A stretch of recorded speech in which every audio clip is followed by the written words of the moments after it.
Next.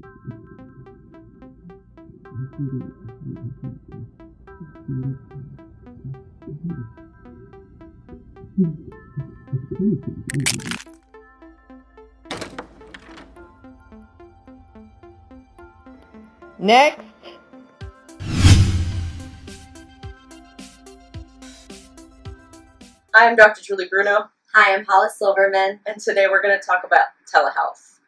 Telehealth is also called what, Hollis? Online therapy? Online therapy? E-therapy. E-therapy, okay. The VA uses the terminology as telehealth, and that's what I know it to be.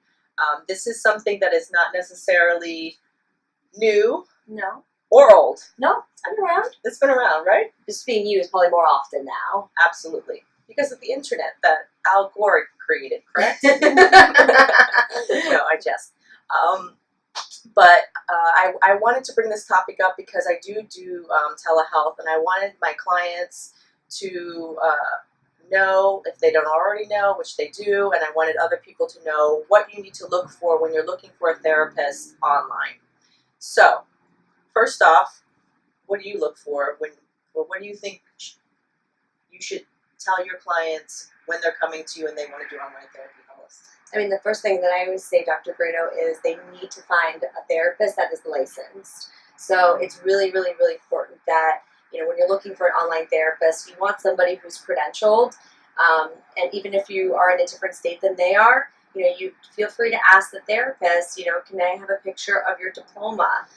And they don't necessarily have to be licensed, but at least, if they're working underneath somebody, and they've been working underneath somebody for a couple of years, whether that's a psychologist or a social worker, you definitely want somebody that knows the field and, is not, there's a lot of fraud out there. So just want to make sure that you're protected. Absolutely. And if they are licensed, you should be able to go onto the Department of Health's webpage in whatever state that they are in and find their license number.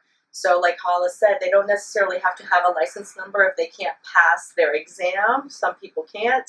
But if they've been working in the field under somebody for 5 years, they're just as good as anybody else, or maybe not, but they definitely have the time in. And then you can make your estimation from that point forward. So, and terminology is very important because a lot of people will classify themselves as psychotherapists. Yes. And you think that they have a degree, and their degree could be in physiology. Yes. Yeah, they're a doctor, but they're a doctor of physiology.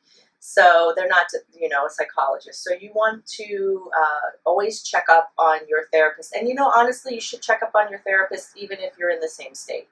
And they shouldn't put any road blocks in front of you in order to do that. The other thing that you want to ask about is what kind of platform are they going to do their e-therapy with? Yes. So I know, Julie, there's Skype, which I know is not HIPAA compliant. Nope. And then there's also VC, which that's what I use. It's encrypted. It's what the military uses. It's very secure. If the military's using it, I certainly want to use it as well. And I remember, Dr. Bruno, you were telling me that they even take pictures of certain parts of the session to make sure that, practitioners aren't, fudging their numbers. Yes. Yeah. Yes. And speaking of fudging your numbers, that would be for insurance. That's the other thing that you want to talk about is, will your insurance cover it? Right now, some insurances don't and some insurances do. So if your insurance is not going to cover it, the next thing you should ask about is, how do I pay you? Because, unwittingly, when you work online, your therapist might unwittingly release your information, your financial information, and put you in a situation that they didn't mean to put you in. So you want to know what platform are they using to bill you. Yes, it's really important, especially, that's your finances and your confidentiality. And just know that when you put yourself online, through online therapy, you are taking those risks because it is over the internet. Yes. So, it's just important to understand. There's always that 1% rule that your confidentiality could be compromised. To bridge back a little bit, when we say licensure as well, they need to be licensed in the state that you're in. So I might be doing therapy with you. You might be living in Indiana. I need to have an Indiana license and a license in the state that I'm practicing from. that is then goes on to the next part. The reason why that's important is you need to also then be affiliated with a community mental health center or a psychiatrist in the state in which you're providing the therapy in.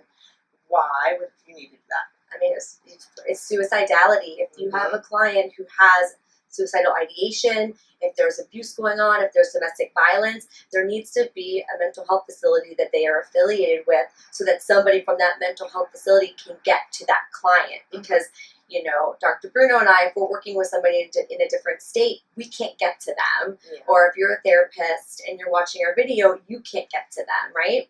They're out of state. So that's very, very important while doing online therapy. So it's safety for your client and it's liability for the clinician. Yes, absolutely. Absolutely. So overall, those are just some of the few things that we wanted to outline for therapists and for clients when you're doing e-therapy, telehealth. And thank you. Thank you so much. I'm Dr. Bruno. I'm Hollis Silverman. Goodbye. Bye.